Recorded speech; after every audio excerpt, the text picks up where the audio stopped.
What's going on? And thanks for tuning in to CN Live tonight. I'm Colion and joining me live today is a very special guest, the CEO and chairman of Civilian Force Arms, Yonas Hagos. What's going on, man? Hey, how you doing, man? Doing good, doing good, doing good. So talk to me. What is Civilian Force Arms?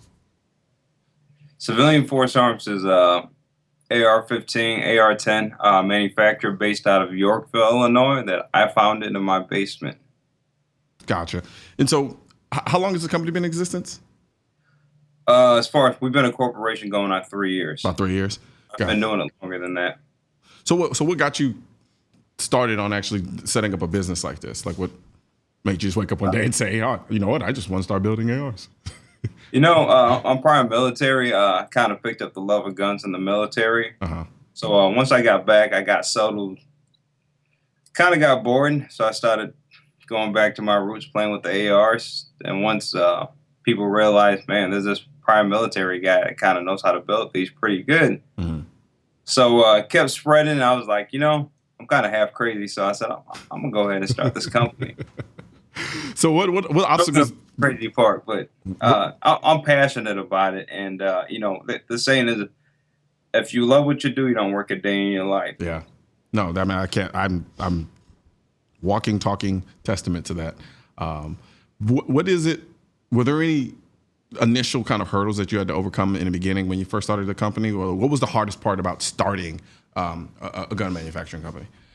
Well, outside of being a black man, that didn't stop me. But there weren't any other people. The gun industry is heavily dominated by Caucasians. So obviously I knew I was going to stand out. I wanted to stand out for the right reasons. So the obstacles I ran into were coming into an industry where the market was saturated with every, Joe Schmo making AR post Sandy Hook. Yeah. So people thought, they're like, dude, no way, you're not going to go in and stand out in the industry. It's just too saturated. There's no market for someone like you. And when someone tells me no, I'm hard-headed, I'm stubborn, and persistence beats resistance. I said, well, I'm going to prove you guys wrong. Yeah. And I went for it. But it wasn't easy, trust me. Yeah. Long days. We were doing gun shows. I have a business partner. His name is Ernest. He's also African-American. So we'd go to these gun shows. We'd be the only two black guys. How'd that work out for you? Yeah. Yorkville's outside of the Chicago area, so people will come, they'll look, and they'll be like, I didn't know these were allowed in Chicago. Like, we're not from Chicago. Well, what do you mean? We're actually from the suburbs. Where? Well, Yorkville, Plano area. Oh, so wait, you guys make these? We're like, yeah. They're like, well, we need to see more of you guys in this industry. I said, I think you're right. It took some time. After these scenes, we done about maybe 15 gun shows. All of a sudden, people started buying. Yeah, so, because I know for a lot of people, at least for me, if I decided I wanted to start a gun company, I wouldn't even know where to begin. Like do I just make a gun and throw it out there and then tell people, hey, come buy it? I mean, and so I take it you guys kind of hit the gun show circuit. And has that? Well, we knew there was a niche. So my story is unique within itself, but the people I surrounded myself and the people I built realized I built the weapons a certain way. Combat proven. So I've seen these things fail in combat. So I knew the do's and don'ts with them. And I've always said, not naming no names in the industry, there's a lot of junk out there. And I'm like, I can make these good for a good price, put a combat battle ready firearm in the average consumer's hands.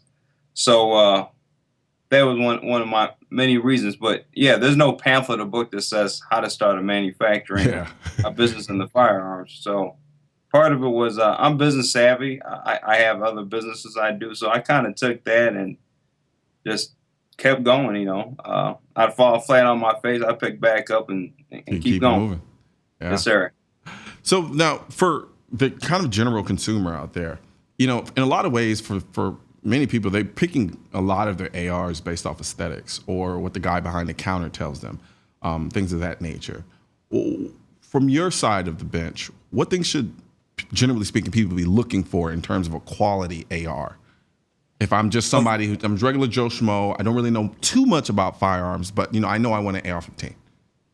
So people want the best, but at the end of the day, it boils out to price. Mm-hmm. I've learned that. So I usually try to tell people, so they'll say, well, I want the best AR. Well, are you more worried about what it's going to cost you, or are you more worried about the quality? So I decipher that, with the consumer. So for us, whether you get our lower end rifle like the Xena lineups, Mm-hmm. or you get like an Italia 15, the quality is there. Obviously, there's more, bells and whistles with the higher end. But not sure if that answers your question. No, actually, it does. And I think, and what you kind of said exactly what I wanted you to say was for people to understand that when we start talking about rifles, in a lot of ways, so much of it comes down to what are the extra features that it's almost like buying a car in many ways. Except you can't go in there and pick, well, I want this feature or this particular, give me AC and give me leather seats and all of the things like that. And when they go into these stores, they're largely overwhelmed. And so you hit on this, like, do you want quality or do you just want the cheapest gun you can possibly get? And so for a lot of people, they quite don't really kind of understand how the give and take involved. They got a champagne, they want champagne, but their budget says, beer, Coors Light. So. But you guys provide guns within that entire range. You have like you said, you have the entry level, which is kind of more bare bones. Not in that it's lower quality. It's just doesn't have all the extra features that you would normally get with, say, a higher priced rifle. So what I've done actually with the entry level, and a few companies are starting to follow suit because I like to be a trendsetter. Uh-huh. So I said, okay, the Xena, the bare bones with the front post sight. Mm-hmm. The first thing someone will do when they get an AR is they're gonna break it down and they're gonna add, a handguard, or they're gonna change out the buttstock pistol grip. So I said, if I can give the consumers a couple of things to kind of save them money, but kind of, say, what, I really don't got to do much with this weapon. So we started putting the minimalist buttstock, so that we've eliminated. If you get a basic M4 lookalike, first thing you do is you remove that ugly buttstock. You eliminated the A2 pistol grip. Gotta hate that grip. So, you gotta have the grip. So, and as funny as we've had customers that first bought our rifles, we'll run into at ranges. They may add a couple of things, but the buttstock still remains, pistol grip still remains, and the hard case that we give them with still remains. Awesome. So civilian force arms. Where did you get the name from? So I'm a veteran. I could have called it veteran, arms, or could have used all that the tactical arms. But my whole thing is I'm like, I'm a big believer of the Second Amendment. Obviously, it's not for hunting. Some people may translate it for hunting, but it's not. So I felt like people that's getting these rifles, we need a good civilian force that can, absolutely, well armed. So the name speaks for for itself. It just doesn't sound cool, but I want a civilian force, well armed, to defend. Gotcha. So basically, so your target audience, if I'm assuming correctly, it is for the civilian population, but basically giving them an AR that has the ability to handle whatever you throw at it. Pretty much. So it's a civilian rifle, but military grade specs. Quality. If not, I hate to say it, I think our rifles are a little bit better than what Uncle Sam issued us. Oh man, and so that's just personal opinion. Hey, no, I get it. So are ARs the only guns that you guys build, or do you guys build other guns as well? So we do the 308s, even though that's a tough market to get into because they're finicky. We did dabble into 1911s. We got overwhelmed, and we couldn't find a steady flow chain of supplies. Okay.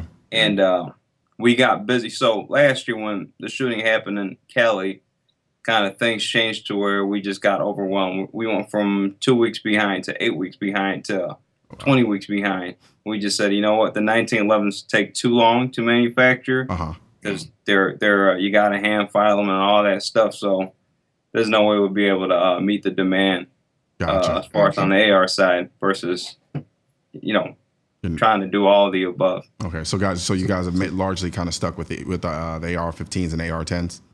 Yeah, but we do have a muzzle brake called the Black Knight that we put on our or 15. Okay. So we've been pushing that, and I know James Jaeger has used it, likes it. We've had some good feedback. Okay. And a few other people. So cool. So we're gonna take a quick break, real quick, and then when we come back, we're gonna talk specifically about Yonas 15. Am I correct? Hagos. There we go. Hagos. Lego my Hagos. Okay, yeah, your last name. I'm stupid. So, so when we come back, we'll talk about that. We'll be right back. Go.